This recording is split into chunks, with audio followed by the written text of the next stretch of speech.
और स्टेट का लॉ ये क्या है, देखो इस लॉ से हमें ना ये जानकारी मिलता है कि मैग्नेटिक इफेक्ट कैसे काम करता है, क्या किसी के पास मैग्नेटिक इफेक्ट है कि नहीं है।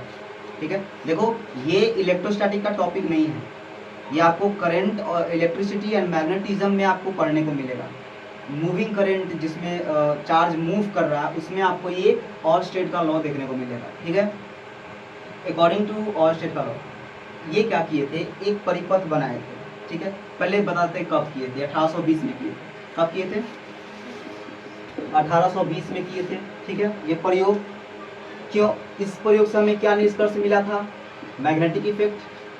मैग्नेटिक इफेक्ट कि किसी करंट कैरिंग वायर के पास कोई ऐसा वायर है जिसमें करंट फ्लो हो रहा है, तो इसके आसपास मैग्नेटिक इफेक्ट हो रहा है, मैग्नेटिक फील्ड भी बन रहा है, ऐसा कुछ।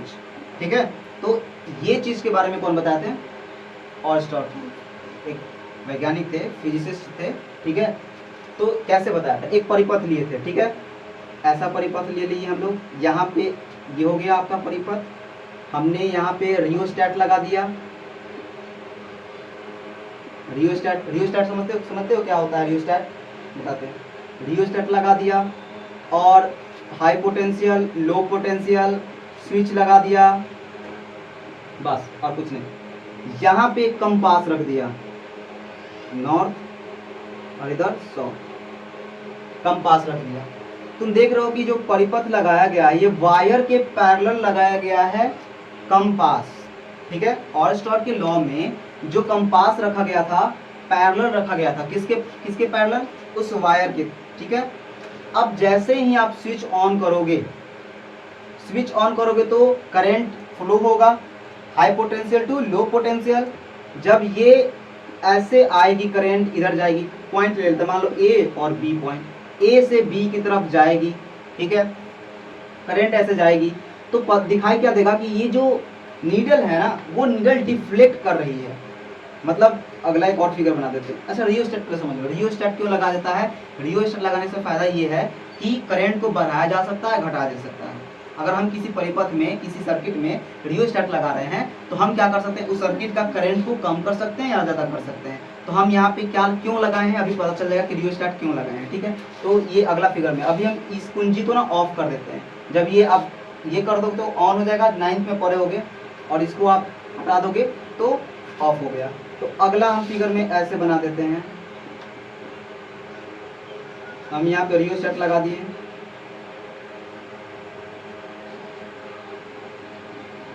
तो जब करंट ऐसे फ्लो हुई, अभी तो फ्लो नहीं हुई हो रही थी ना, अब फ्लो होगी ए से बी की तरफ, तो तुमको दिखाई देगा कि ये जो नीडल है ना वो नीडल ऐसे डिफ्लेक्ट कर गई, नॉर्थ साउथ, है ना,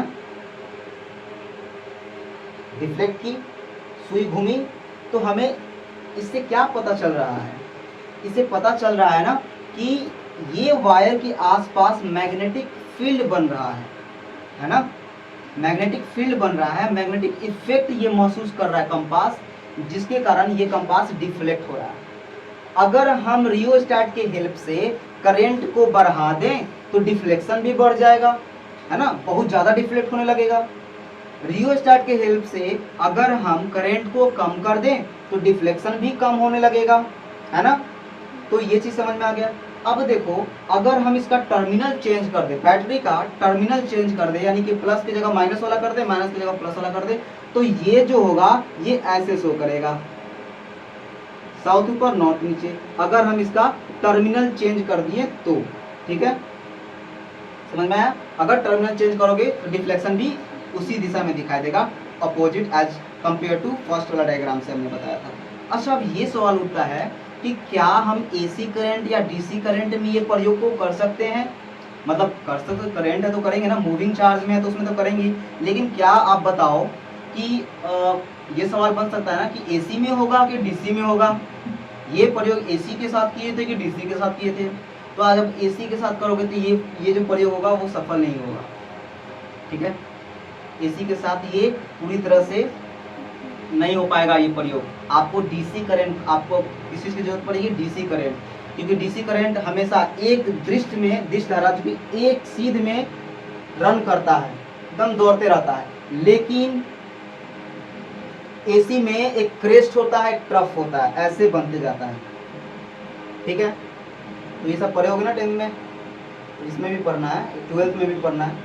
तो ये जो है कि डीसी करंट है आपका, और ये आपका एसी करंट है। तो ये जो ऑस्टेट का प्रयोग था, आप डीसी में कर सकते हो, एसी में नहीं कर सकते हो। क्यों? देखो ना, करंट कभी आ रहा है, कभी जा रहा है, आ रहा है, जा रहा है, तो मैग्नेटिक इफेक्ट कहाँ से बनेगा? जैसे इलेक्ट्रोस्टैटिक में पढ़े होगे कि कहीं पे अगर कहीं पे चार्ज है और चार्ज पे वेलोसिटी क्या है? जीरो है। वेलोसिटी क्या है? जीरो है। तो यहाँ पे क्या होगा? केवल इलेक्ट्रिक फील्ड बनेगा, इलेक्ट्रिक फील्ड बनेगा। अगर कोई पार्टिकल, चार्ज पार्टिकल है और उसका वेलोसिटी क्या है? जीरो है, मतलब वेलोसिटी है ही नहीं, तो बताओ ना वहां पे क्या बनेगा? इलेक्ट्रिक फील्ड बनेगा। इलेक्ट्रिक फील्ड को ऐसे वेक्टर में ऐसे दिखाते हैं।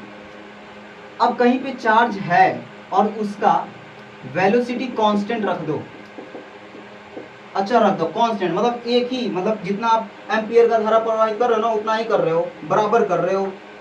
तो बताओ यहाँ पे क्या होगा? इलेक्ट्रिक फील्ड तो बनेगा ही बनेगा, साथ में क्या हो जाएगा? मैग्नेटिक फील्ड भी बनेगा। समझ में आ रहा है? क्या हो, कहीं पे चार्ज हो और वहां पे वेलोसिटी बिल्कुल जीरो कर, मतलब जीरो के बराबर ना हो, सॉरी बिल्कुल जीरो नहीं कर रहे, जीरो के बराबर ना हो, तो हमको ऐसा लगेगा ना कि वहां पे ना इलेक्ट्रिक फील्ड भी बन रही है, मैग्नेटिक फील्ड भी बन रहा है, और ये जो वस्तु होगा, ये पार्टिकल जो होगा ना, एनर्जी को रेडिएट्स भी करेगा।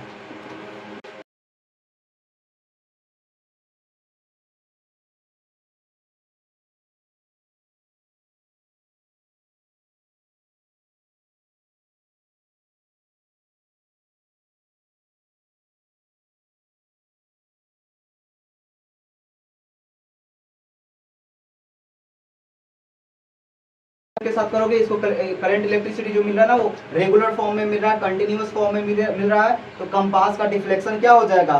दिखेगा आपको, बढ़ जाएगा। रियोस्टैट का हेल्प से आप क्या करोगे? जब रियोस्टैट की हेल्प लोगे तो करंट को बढ़ाओगे, तो करंट जब बढ़ेगा तो आपका डिफ्लेक्शन भी बढ़ेगा। करंट का जो उसका जो क्या बोलते हैं, करंट कम करोगे तो क्या हो जाएगा? वो कंपास का डिफ्लेक्शन क्या हो जाएगा? कम हो जाएगा। समझ में आया? तो इस प्रयोग से हमें क्या देखने को मिला कि किसी भी करंट कैरिंग वायर के थ्रू जब करंट हम लोग गुजारते हैं तो उसके चारों ओर क्या बन जाता है? Magnetic field. ठीक है, और कोई वस्तु को आप रखोगे तो वो वस्तु, वो तार के पास वस्तु क्या महसूस करेगा? मैग्नेटिक इफेक्ट को महसूस करेगा। यही था ऑरस्टेड का प्रयोग। कब किया गया था? 1820 में। हो गया? समझ में आ गया?